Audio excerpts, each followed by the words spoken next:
মেঘা কিন্তু আজকে হসপিটালে আমাদেরকে অনেক হেল্প করছে। প্লিজ রাশা, ওই মেয়ের নাম আমার সামনে নিবা না। নাহিয়ান, কি বলতেছো এইসব? নাহিয়ান, নাহিয়ান, কি হয়েছে তোমার? নাহিয়ান, কি হয়েছে তোমার? তুমি চিৎকার করলা কেন? হ্যালো নাহিয়ান, নাহিয়ান কথা বলো প্লিজ। ওই বেটা, এত জোরে কেউ মারে? হ্যাঁ, দেখ তো মরিয়া গেছে না পাইছে আছে? এই ফোনটা তো আমার, তুমি কেন নিয়ে যাইতেছো? আমি নিয়ে যাইতেছি, তার তো কারণ আছে। তোরে তোরে একবার বিশ্বাস করে তো আমি মস্ত বড় ভুল করছি। আর যেই মানুষ একই ভুল বারবার করে সে তো মানুষ না, গাধা। তাইলে তো আর দুইটা গলি থাকতেছে। এই দুইটা গুলির একটাতেই নাহিনের থাকার সম্ভাবনা বেশি। এখন দেখ যে এই দুইটা গুলির মধ্যে কোনটা দিয়ে শর্টকাটে গেলে খুব তাড়াতাড়ি পৌঁছে দেবে। চা খাবো না? খাবে না কেন? খাও। আর আজকে তো ডিনার করতে একটু দেরি হবে।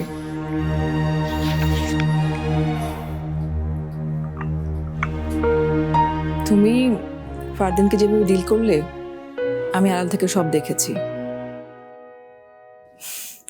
তোমার মতো আন্ডারস্ট্যান্ডিং বাবা পাওয়া সত্যি ভাগ্যের ব্যাপার। কিন্তু দুর্ভাগ্যটা তোমার। কি কি বললে তুমি? না, কিছু না, বললাম চা খাবো না। তুমি আজকে চা খেতে নিচে নামোনি, তাই আমি নিজেই নিয়ে এসেছি। বাইরের মানুষ ছিল তাই নিচে নামিনি। সবসময় বাইরের মানুষের সাথে হাসি মুখে গল্প করার মুডও থাকে না। ও, ডক্টর ইমতিয়াজের কথা বলছো? উনি আসলে জেসমিনকে হসপিটাল থেকে নামিয়ে দিয়ে গেলেন, আর ওর কিছু জরুরি টেস্ট ছিল ওনার হসপিটালে, সেগুলো করিয়ে গেছে। বিপাশা প্লিজ, একজন মরতে বসা অসুস্থ মানুষকে এই সিচুয়েশনে ঢাল হিসেবে ব্যবহার করো না। সত্যি কথা বলতে কি, ব্যাপারটা একেবারে সস্তা হয়ে যাচ্ছে।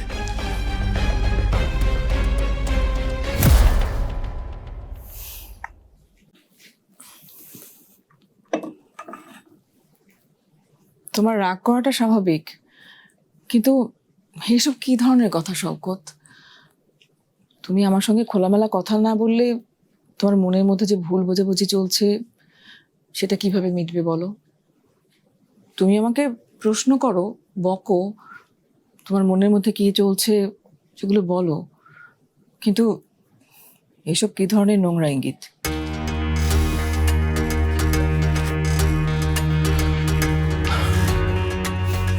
বিপাশা, আমি ইঙ্গিত কেন করব? আর দেখো, এই কথাগুলো আগে কখনো হয়নি আর ভবিষ্যতে হবে না। আমি তোমাকে শুরুতেই বলেছি, তুমি স্বাধীন, তুমি যা ইচ্ছা করতে পারো, যার সাথে খুশি মেলামেশা করতে পারো, আমার কিচ্ছু যায় আসে না। I don't care. এভাবে কথা না বললে হচ্ছে না? আরে যেটা সত্য আমি সেটা বললাম। দেখো, তোমার নিজস্ব একটা অধিকার আছে, একটা ফ্রিডম আছে, একটা লাইফ আছে। এখানে আমাকে কোনো কৈফিয়ত দিতে হবে না। আমি কেন কৈফিয়ত চাইবো? তোমার যা ইচ্ছা তুমি করতে পারো, কিন্তু একটা রিকোয়েস্ট করব। এই যে আমার সাথে ভালো থাকা, আনন্দে থাকা, খুশিতে থাকা, অন্তত এই অভিনয়টা করবে না। তাহলে কি তুমি বলছো আমি তোমাকে ঠকাচ্ছি? এত বছরের বিশ্বাসের পর এই তোমার সিদ্ধান্ত? আমি কোনো সিদ্ধান্ত নেইনি বিপাশা। আমি শুধু বলতে চেয়েছি, তুমি তোমার নিজের লাইফে মুক্ত, স্বাধীন এবং ইন্ডিভিজুয়াল একজন মানুষ। তুমি তোমার জীবনে তুমি যার সাথে মেলামেশা করো, যে সিদ্ধান্ত নাও, আমার কিচ্ছু যায় আসে না। আমার কোনো আপত্তি নেই, আর আমি কোনো কৈফিয়ত চাইবো না। শুধু একটা কথা বলবো, আমাকে আমার মতো করে থাকতে দিলে খুব ভালো হয়।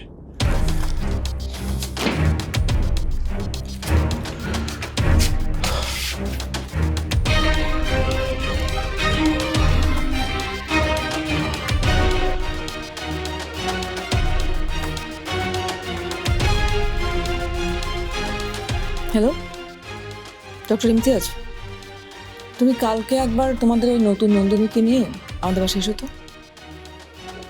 হ্যাঁ হ্যাঁ, থিয়েটারের ব্যাপারে।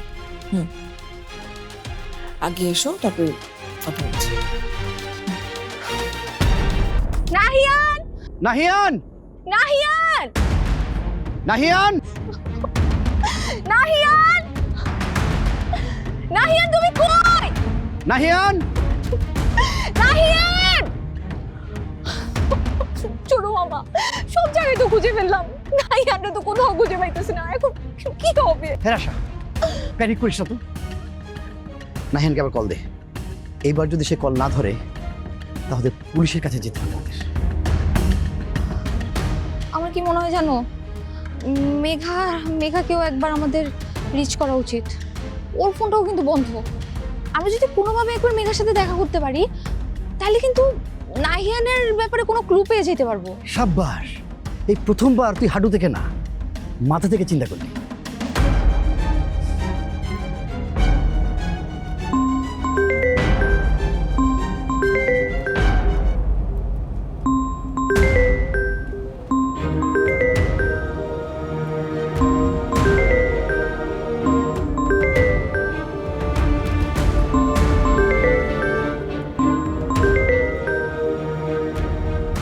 ও রাশা,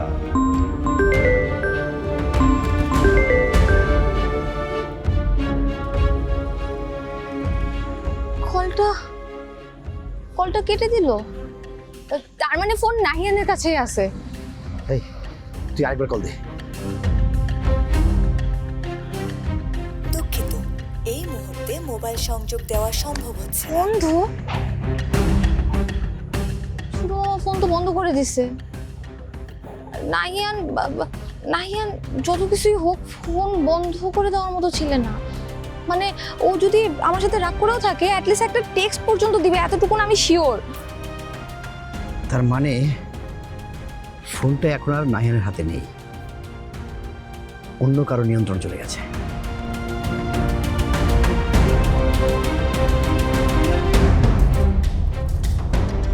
তুই আমাকে বাসা থেকে বের করে দিতে চেয়েছিলি না? তোকে আমি সারা জীবনের জন্য মেঘার জীবন থেকে বের করে দেব না হিয়া।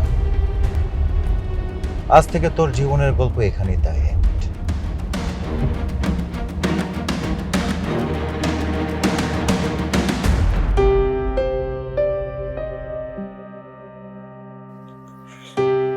আমাকে ভুল বুঝে কতক্ষণ তুমি বাইরে থাকতে পারো সেটাও আমি দেখব। তোমার এই জেদ, তোমার এই ইগো আমাকে ভালোবাসার চাইতে বড় হয়ে গেল।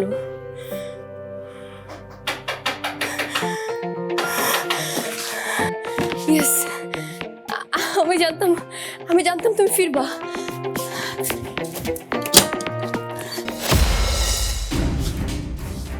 মা, চাচা, আপনার এখানে?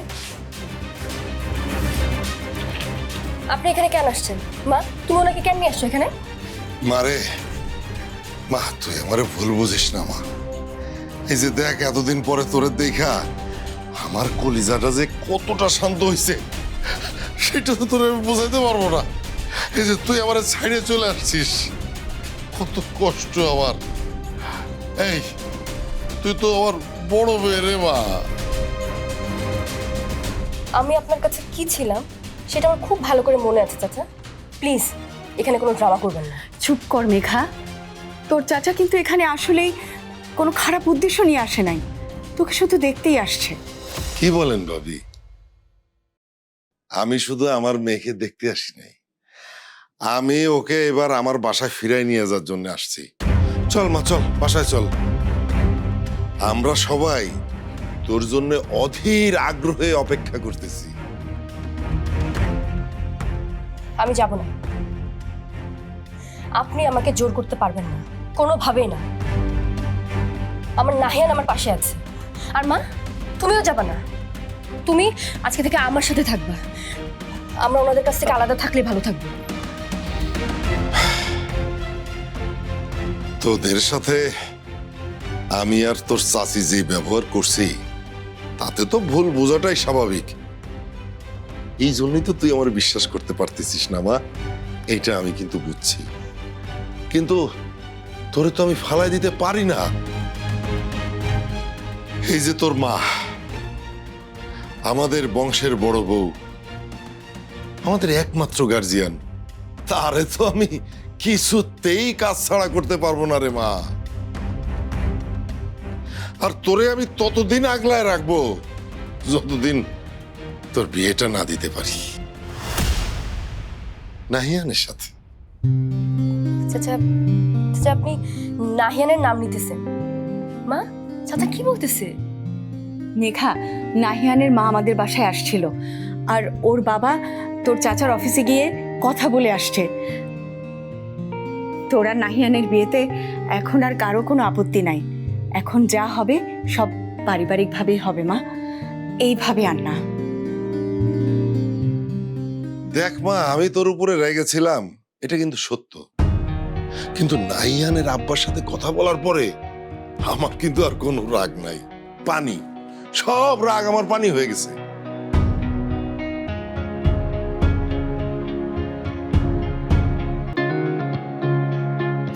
এখন আর এইখানে পড়ে থাকার কোনো দরকার নাই রে মা। চল চল চল, তুই আমাদের সাথে চল। তোর বিয়ের সবকিছুর ব্যবস্থা তো আমরা করব, কথা একদম পাকা। ওনারা এত বড় মানুষ, যখন নিজে থেকে আমাদের কাছে এসেছে, আমরা তো তাদের অসম্মান করতে পারি না মা। তাছাড়া তোরা যে এভাবে থাকছিস, এটা তো ঠিক না। এক কথা বারবার বলা যায় না, নাকি বলতে আছে? কথার অপচয় হয়তো। চল। কিন্তু এখন কিভাবে যাব? নাহিয়ান তো বাসায় নেই। কোথায় গেছে নাহিয়ান? মেঘা, এই মেঘা, নাহিয়ান কই? ও কি বাসায় আসছে? কি হয়েছে? কথা বলতেছিস না কেন? নাহিয়ান কই? কেন, কি হয়েছে? কি হয়েছে, কেন হয়েছে সেটা আমি জানি না। কি তুই আগে বল, তোর কি নাহিয়ানের সাথে কোনো কথা হয়েছে? না, ও তো সন্ধ্যার আগে বের হয়ে গেছে, তারপর আর। ছোট মামা, এখন কি হবে?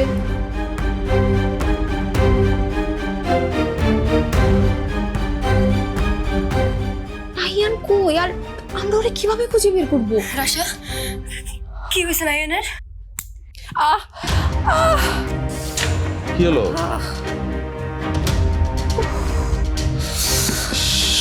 দেখি দেখি দেখি। আহা, এত অন্যমনস্ক থাকলে চলে? রক্ত বেরোচ্ছে লুবনা। কি যে কর, ফার্স্ট এড বক্সটা কই? ফার্স্ট এড ওই তো। দেখি দেখি দেখি, দাঁড়াও দাঁড়াও, কিচ্ছু হয়নি কিচ্ছু হয়নি, একটু অপেক্ষা করো। তুমি না ইদানিং কি শুরু করেছো বলো তো? মানে এটা দেখি, একটু চেপে ধরো। জ্বলছে, একটু একটু ধরো, তুমি ধরো এটা। এই তো শেষ হয়ে গেছে, ঠিকঠাক আছে। মানে একটু কেয়ারফুলি করবে না এই কাজগুলো? এত অন্যমনস্ক থাকতে হয় বলো? হঠাৎ করে কেমন যেন বুকটা কেঁপে উঠলো, কেমন যেন লাগছে সাফায়েত। আরে ও কিছু না।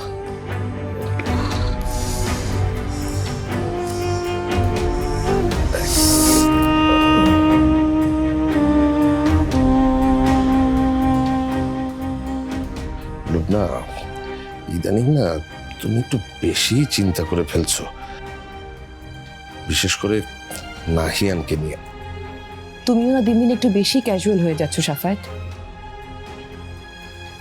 ওই মেয়েটার ফ্যামিলি কি ডিসিশন দিল সেটার কোনো খোঁজ নিয়েছো ওর মধ্যে? আরে দু একটা দিন যেতে দাও না, মাত্রই তো দেখা করে এলাম মেঘার চাচার সাথে, এত তাড়াহুড়া কিসের? ইউকেতে আমাদের সবকিছু কত সুন্দর সাজানো গোছানো ছিল, শুধুমাত্র তুমি নিজের জেদে নিজ হাতে আমাদের সেই সাজানো গোছানো লাইফটাকে জাস্ট ডিস্ট্রয় করে দিলে, আর জোর করে আমাদের সবাইকে এই দেশে টেনে নিয়ে আসলে। আর এখন বসে বসে অপেক্ষা করতে হবে কবে আবার সবকিছু নিজে থেকে ঠিক হবে। বারবার এই খোঁচাটা দিতে আমাকে তোমার খুব ভালো লাগে, তাই না? আমি কেন ইউকে থেকে এই দেশে চলে এসেছি সেটা তো তুমি খুব ভালো করেই জানো। আমি চেয়েছি এই দেশে এসে সবাই একসঙ্গে থাকতে, আমার পরিবারের সবাই যেন একসঙ্গে থাকে, দূরে দূরে থাকুক এটা আমি কখনোই চাইনি। আর এদেশে আসার পর দেখলাম যে তোমরা সবাই ব্যক্তিগতভাবে নিজের জীবন যাপন শুরু করলে, হ্যাঁ? আর ব্যক্তি স্বাধীনতা নিয়ে যে তোমরা এতটা কনসার্ন হয়ে যাবে সেটা কিন্তু আগে কখনো হয়নি। তার অ্যাট লাস্ট তোমরা কি শুরু করলে? সবাই মিলে আমার এগেনস্টে যুদ্ধ শুরু করে দিলে। আমরা যুদ্ধ শুরু করে দিয়েছি নাকি তুমি তোমার নিজের ভুলটা দেখতে পাচ্ছ না সাফায়েত? তোমার ভুলের দায় আমাদের উপর দিতে এসো না প্লিজ। আমার ভুল নয়তো কি? তুমি কখনোই নিজের ভুল স্বীকার করো না সাফায়েত, করো না তো। তুমি সবসময় সব দোষ অন্যের ঘাড়ে চাপাতে ভালোবাসো, নিজেকে অনেক পারফেক্ট ভাবো, কিন্তু মেঘের চাচা ফোনটা ধরো, স্পিকারে দাও। হ্যাঁ ফরহাদ ভাই বলুন। জি, সালাম আলাইকুম। হ্যাঁ ওয়ালাইকুম আসসালাম। তা কি ডিসিশন নিলেন আপনারা? মেঘাকে নিয়ে কি করবেন? আমরা তো মেঘাকে নিতেই আসছি এখানে। এই ভাবি মানে মেঘার মা, আমি সহ আমরা সবাই এখন মেঘার এইখানেই আছি। সিদ্ধান্ত মানে মেঘা আমাদের সাথে আমাদের বাসাতেই যাবে,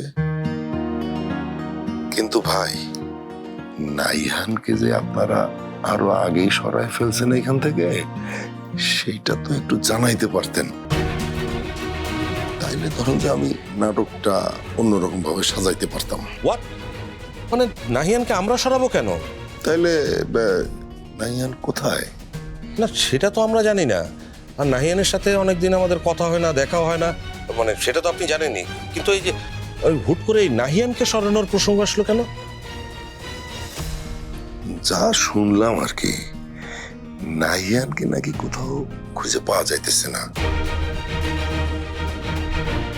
সেই জন্য ভাবলাম যে এই মেঘার কাছ থেকে ওকে দূরে রাখার জন্য আপনারা তারে আটকায় টাটকায় রাখছেন নাকি? আটকে রেখেছি?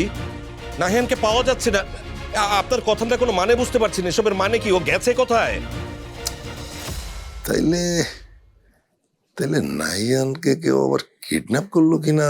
হোয়াট?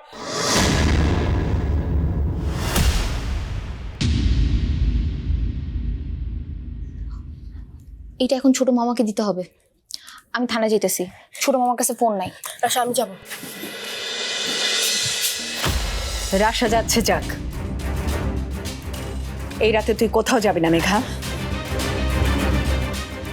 লাগ যদি খারাপ হয়, আমি যদি কোনোভাবে ফাইসা যাই, খোদার কসম তোদের সবগুলো নিয়ে ফাঁসবো। কিন্তু ফাঁসির দড়িতে যদি ঝুলতে না চাস, আমি যেমনে যেমনে বলবো সামনে সামনে করবি। নাহিয়ান আমার জন্য ওর ঘর ছেড়ে আসছে। নাহিয়ান আজকে আমার জন্য বিপদে পড়ছে, আর আমি আমার বাসায় গিয়ে বসে থাকবো? আমি আসতেছি রাশা।